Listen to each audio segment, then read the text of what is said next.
Hello Daily Drafters and welcome back to the channel for today's Arena Gauntlet League match. Today is match number 28.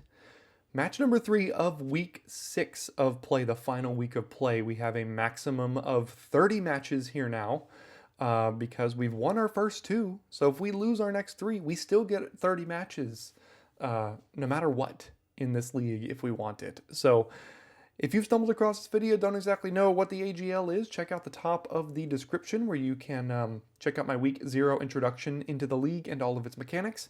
And you can also check the last 27 videos on the channel to catch up to where we are today with this black-red sacrifice deck that is hopefully going to do some pretty good work heading into match number 28 today. Like I said, we've started 2-0 in week number 6 so far, and we need to go pretty much 2-1 to finish it. To have a chance at top 8 here. So yeah, it's go time. Let's check out the standings before we head into today's match. Heading into today's 28th match, here is where we stand currently. We are in 4th place. There were 121 members that started this league, and 28 of us made it to week 6. And at the time of this recording, 24 remain in week 6. I'm playing my matches relatively early to give me an idea of what I need for the rest of this week. But 24 remain, and the AGL predictor model currently before batch 28 has us at a 75% chance to make top 8. So not a guarantee at all, but another win would do a lot of good work in helping us get there today. So it's going to be a tough one. We got some people hot on our heels with better tiebreakers than us on the right. And we're going to hope that a win today can almost seal the deal for us. Now, today's match is against Rezreh, who is 16-9 and currently sits in 16th place in the league. They need a great week to move up into top 8 position. They are playing a red-white aggro deck. Not a lot of red-white aggro left here in the tournament, but their deck is red-white, their deck is aggressive, and their deck is powerful. Like I said, if we can get this win today, we are sitting pretty. And if we falter, you know, at 19-9, Rezreh is going to be 17-9. Couple more wins could have them vault ahead of us. All of these matches here in week 6 count for so much. So we're going to see if we can get this win today. Enjoy the match. All right, so we get to start on the play today with, you know, we need a second mountain for Krenko, but we've got a turn 1 Raider and like a bunch of 2-drops we could potentially draw into and things as well as second mountain for Krenko. So today I'll be commentating over this video after the fact, as I did have to play these matches while I was away, because you got to get these matches in quickly in week 6 if you really want a chance. And had to record on my laptop while I was not at home. So recorded, and now I'm going to go ahead and comment over the top of them. Yeah, drawing a swamp is really not what we need. Still getting priority over there, and I did choose to go to damage for some reason. I think in my mind I thought Playful Shove was an instant. I should have pumped the Raider there pretty clearly, but I didn't. Hopefully it doesn't come down to 1 point to damage in this match, or in this game, so go ahead and pump. And pass. Still no plays. You love to see that. We've got to take out the trash for a potential life gainer here. And I saw priority for a moment, and I'm going to check one more time here by passing to attackers. But I look in the pool and I see at least 1 or 2 fleeting flights, which give things a counter. So my thought is, do I trade take out the trash for a fleeting flight in hand? And they do get priority here. So I'm questioning whether or not if I want to make that trade, because I know that's what it is, and I know the Dazzling Angel is going to survive. So I decide in my mind that I think I'm fine making that trade here. So there is the fleeting flight. It does in fact not die, but we just have not drawn that second mountain for Krenko. Unfortunately, we do attack here, pump it, put him to 14. And hope it's enough. Here comes a Vanguard Seraph, the nice Foundations limited combo, Dazzling Angel, Vanguard Seraph. Pretty good. Both fly, which is kind of rough. Searing Barrage do not have Adamant. But, you know, that's going to be what it is. So we're going to have to kill this Dazzling Angel here now while he's tapped out so they can't gain any more life.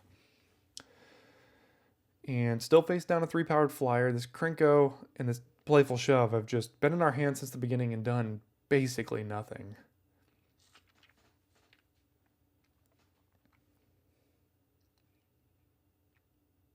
Still getting priority notably, so could be some sort of instant in hand. Gourmand isn't the worst draw, I guess, but it's also just like not great. So we pump the Raider once, play the Gourmand, and get savaged by a Resolute Reinforcements. I like to look at the instants in the pool, but you know, Resolute Reinforcements is a creature with flash, so it's something I did not see. And it certainly got me here.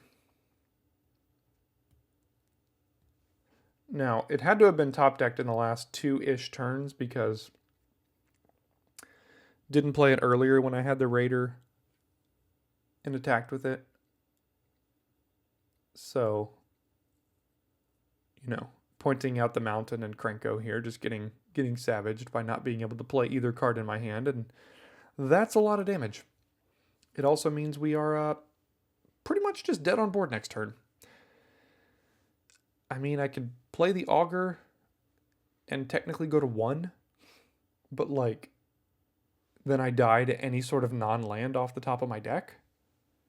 So, why do I keep holding this Playful Shove in hand? I should have just played it on the 1/1.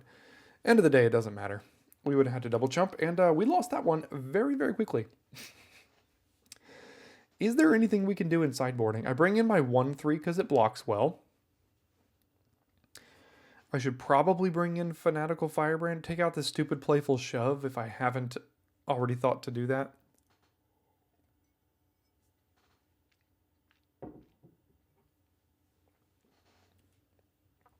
Bring in the Dragon Trainer, take out the 6-drop as just 2 bodies for 1 card here. Helps me block a little bit better. I'm looking at Scales of Shale, and I check my Lizard count. It's only at 1. It does give Indestructible and Lifelink, so that's one thing I thought to potentially bring in, but I kind of decide against it. I'm basically never going to have the Lizard. What even is the Lizard in the deck?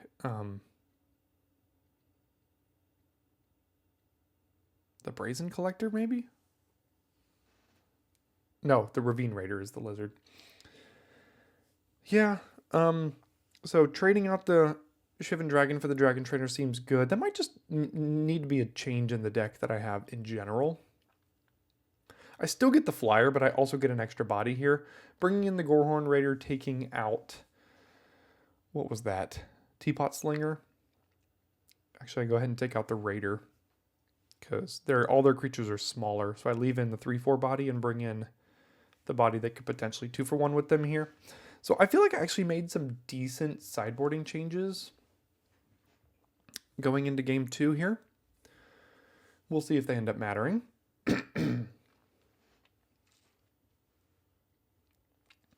Start on the play.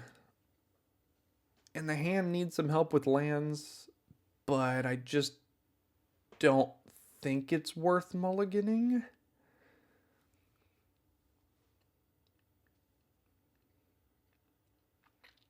Okay. That is a little bit of the help with the lands that we needed. So we play the Blood Witch.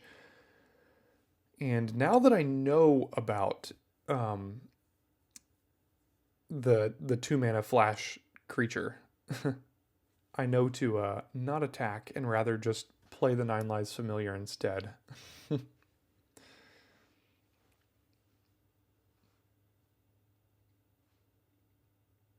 I think about it for a moment. I'm like, am I ready? Am I willing to trade? And I say no. But the Blood Witch dies anyway, so it didn't matter. Didn't matter if I attacked or not there. Prideful Parent is a nice 2 bodies for 1 card here. So I'm going to trade in one of my 9 Lives for a counter on my Goblin Borders here. Could also play Collector and Stab, but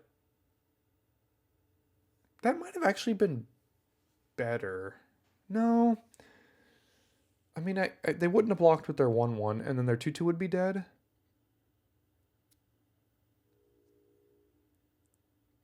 That would have been an interesting decision point there.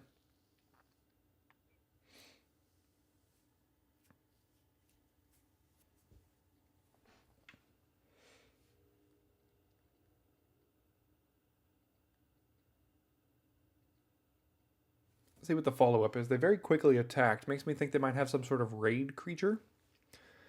No follow-up. Interesting. So what could I do here? Still missing land drops.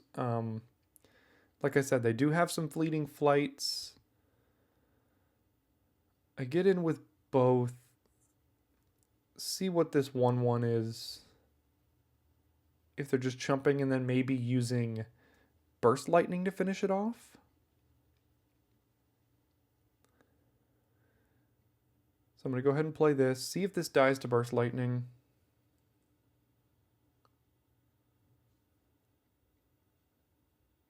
And it does. I think his pool had 3 Burst Lightnings in it. Maybe even 4. So, like, that's pretty good against me.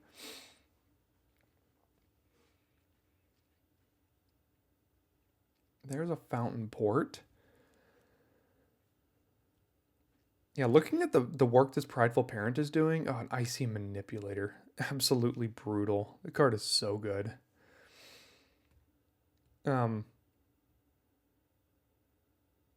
Yeah, looking at the work this parent is doing, I should have, like, especially getting destroyed here as well. I mean, I guess I saw that if he had Fleeting Flight, I could still take it out, would take out the trash, but, like, I would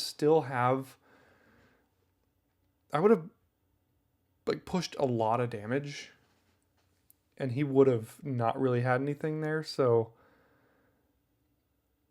I guess hindsight's 20/20. I should have done what I should have done. But now this Icy Manipulator is going to make our life really difficult on attack and defense. It's just a very, very powerful card. Healer's Hawk. Sure. Searing Barrage. Can't cast it. The Manipulator is going to tap down my Brazen Collector. Still can't cast it. Involuntary Employment doesn't really have great targets here.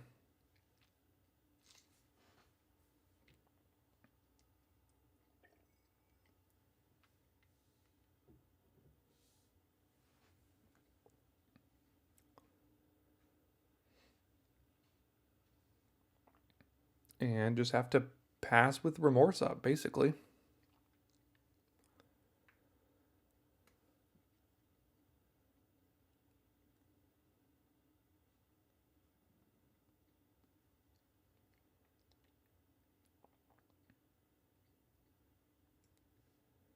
All right, Krenko. Can Krenko do it? Can Krenko take us to the promised land without removal in hand? I mean, the Manipulator doesn't even work against Krenko here. So, let's go ahead and play it. Time to check for removal.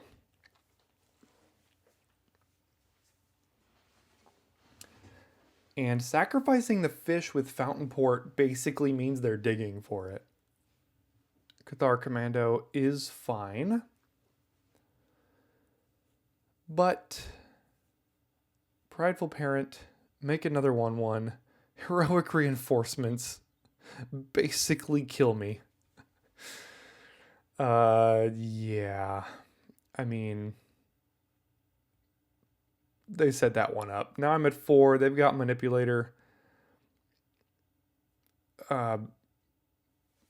Barrage could kill something. Remorse could kill something. Oh, I'm seeing a play right now that I didn't see before. If I involuntary employment their Cathar Commando and sacrifice it to kill their Manipulator. Wow. That is an interesting play I never saw. It might not matter because I think they top decked. Yeah, it wouldn't have mattered because Burst Lightning off the top ends the game. But that is an interesting line that I could have taken. Okay, well, we got absolutely curb stomped by Rezreh here today. So we're going to take this loss on the chin and go into the aftermatch activities. Okay, and with that loss, we don't actually fall any places in the standings because other people behind us haven't quite caught up as far as number of matches played to reach up to 19. But we can really not afford any more losses this week. I mean, if we end up 19-11, we don't get in. If we end up 20-9, you can see there's already 9 people who have 18 wins. So if all of us reach 20 wins, one of us isn't going to make it. So it's going to be really close here. Lots left to decide. But this is a hard loss to take. But you know what? We had one to give. So this is our loss to give. We'll count it as such. Now, the Week 6 comeback pack rules are as follows. You get presented with a pack of Lost Caverns of Ixalan, as we are on the plane of Ixalan. If you don't like the pack that you see, you can re-roll that pack and you will get presented with a pack of Original Ixalan and a pack of Rivals Ixalan, and you get to keep both. Now, advantage to keeping this pack is it's a more recent set. Cards are much more powerful. Disadvantage is, disadvantage of getting the other 2 packs are they're much older sets. The cards are much less powerful, but you do get 2 packs. So maybe you can spike at least a couple cards that can work in your deck. So this is the pack I was presented with. Of all the cards in this pack, I think Tithing Blade and Volatile Wanderglyph are like the only 2 cards I would even possibly consider putting into my deck. And those aren't even guarantees that I would necessarily put in. We whiffed on the rare. I don't think I'm sold by this pack, unfortunately. So what I decided to do was re-roll my packs to go ahead and get the 2 packs of Ixalan and Rivals of Ixalan. And I was presented with this pack of Ixalan, or Rivals, I don't know what this set symbol is. And we get to keep this one for sure. So in here we've got, a lot of black and red cards. And they are all garbage. Rummaging Goblin, 3 mana for a 1/1. 2 Rummaging Goblins. Oh, I made that mistake. The other card there should just be 1 there, but the other card that was in that spot didn't matter. We've got a Mark of the Vampire it's so expensive. Brazen Buccaneers, you have to work to get your 3/3. Bishop with the Bloodstain. The only card that's even remotely considerable, I think, is Makeshift Munitions, and that is really hit or miss. Like, if you built your entire deck around that card, it could be really good, but if you don't, it's not actually that great. So let's see if the other pack can save us here. And we do get a red rare, Tilanali's Summoner. There's also Shake the Foundations, Gruesome Fate, Swaggering Corsair, and Shatter, which are all unplayable. So we got access to 1 rare here. It's a 2 mana 1/1, has Ascend, and whenever it attacks, you can pay X in a red. If you do, you create X 1/1 tapped, or 1 elemental creature tokens that are tapped and attacking. Beginning of the next end step, exile those tokens unless you have the City's Blessing. Arguable if we would even want that in the deck, but that's really all we've got. So let's go ahead and bring these cards over to the deck building and see if there's anything we can do. So I've already added all the other cards to our sideboard here, and I've got the Tilanali's Summoner just kind of hanging out. The more and more I think about this card, I mean, it is wildly aggressive, and if we are at all on the back foot or on the draw or something, this card is like really bad. Like, they enter tapped and attacking, so you can't even like create them to jump block or anything. So I don't actually know if this is very good. I kind of want to try it, but like, I just don't think it's worth it. Maybe it's something if I know I'm on the play, I could potentially bring this in against a deck that is not super aggressive. Because if you're on the draw or on the back foot, this card is just not very good. So I'm actually just going to go ahead and throw this right in the sideboard and keep the deck as is. I mean, it's a shame we didn't get literally any help from those comeback packs, but yeah, this is what we've got, and this is what's going to have to carry us here, because if we lose the next match, then we might get help from some packs, but if we win, this is what we've got for the last match as well. So here is what we've got, and this is what we're going to use to head into match number 29 tomorrow. Thanks for tuning in today, and I'll see you tomorrow for the 29th match of the AGL.